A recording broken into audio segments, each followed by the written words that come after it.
In the moments before clicking on this video, you may have thought you already know everything there is to know about depression, or maybe you feel this topic doesn't really apply to you. But the truth is that despite being one of the most talked about subjects in mental health, depression is still surrounded by myths that hurt, confuse, and silence many people.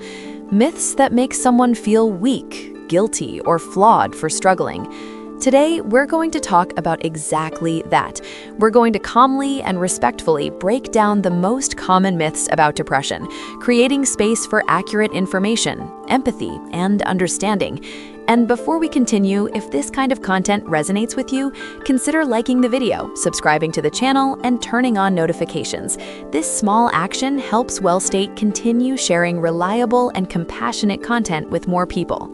One of the most damaging myths is the idea that depression is just sadness, as if it were a temporary emotional state that disappears with a better day, distraction, or willpower. Depression is not that. It is a complex mental health condition that affects mood, thoughts, the body, and behavior. A person with depression may smile, work, socialize, and still be fighting an intense internal battle. Reducing depression to sadness invalidates real experiences and creates the false belief that people can simply cheer up and get better. Another very common myth is that people with depression are weak. This belief is deeply unfair. Depression does not target weak people. It can affect anyone, regardless of character, intelligence, success, or life experience. Many people seen as strong by others live with depression in silence. Getting through the day, getting out of bed when everything feels heavy, and continuing to live without energy or hope requires a strength that often goes unnoticed.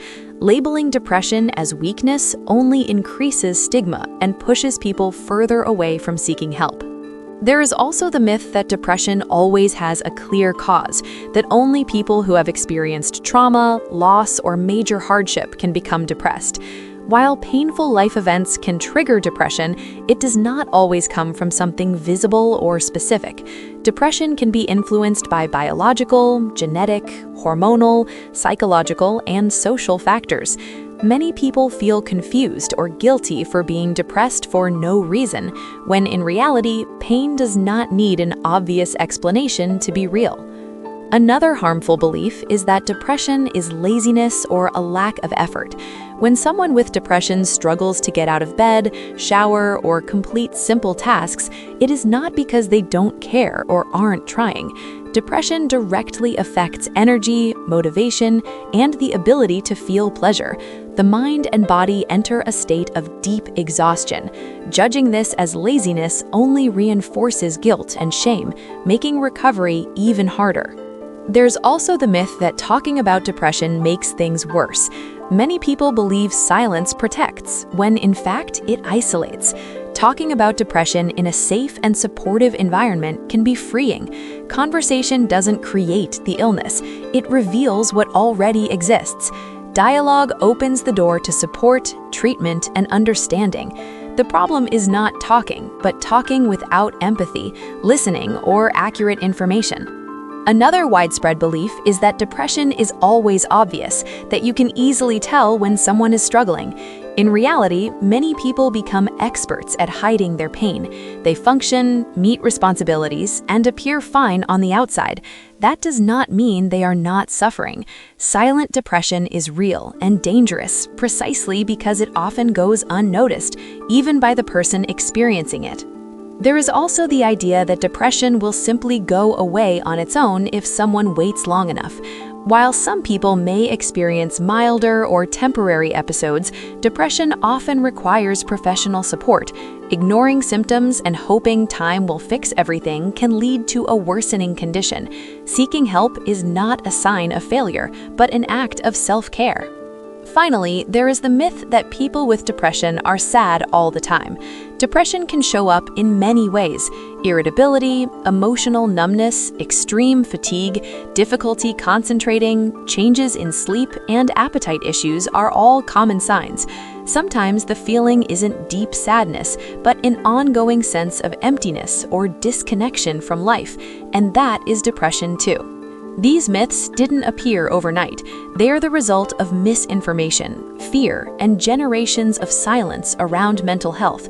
Challenging them is an important step toward reducing suffering and improving access to care. And that's exactly what we'll continue exploring right now. When myths about depression become widely accepted, the damage goes far beyond misinformation. They shape attitudes, conversations, and decisions.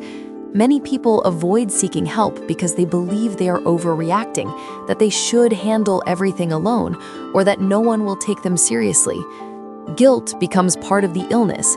Guilt for not getting better, for not meeting expectations, for feeling something they can't explain.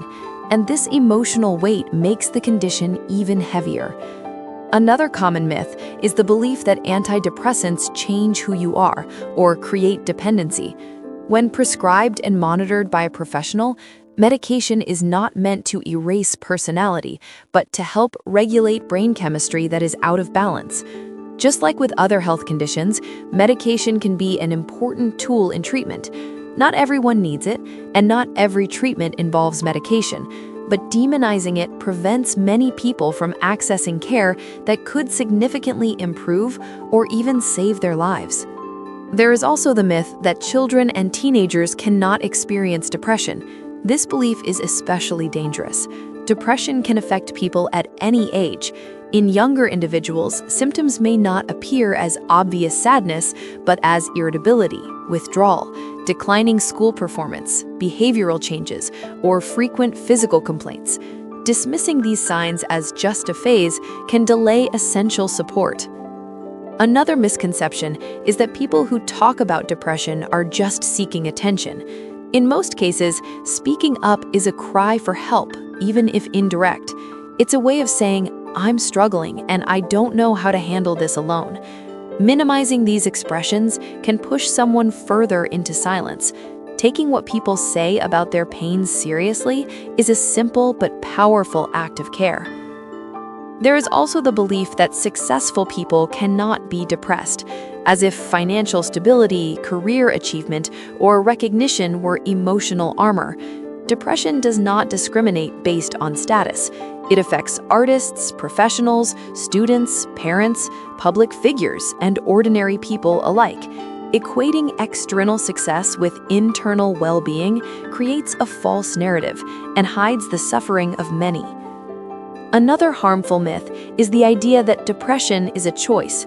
No one chooses to feel empty, exhausted, or hopeless. No one chooses to lose interest in life. Depression is not a lack of gratitude, positivity, or spiritual strength. It is a health condition that deserves serious attention, compassion, and proper care. There is also the belief that helping someone with depression is impossible. Many people distance themselves out of fear of saying the wrong thing or not knowing how to help. The truth is, you don't need perfect words. Being present, listening without judgment, encouraging professional help, and showing genuine support can make a meaningful difference. Recovery is not the responsibility of one person, but support plays a vital role in the process. Breaking down myths does not mean oversimplifying depression or promising easy solutions. It means acknowledging its complexity and respecting those who live with it.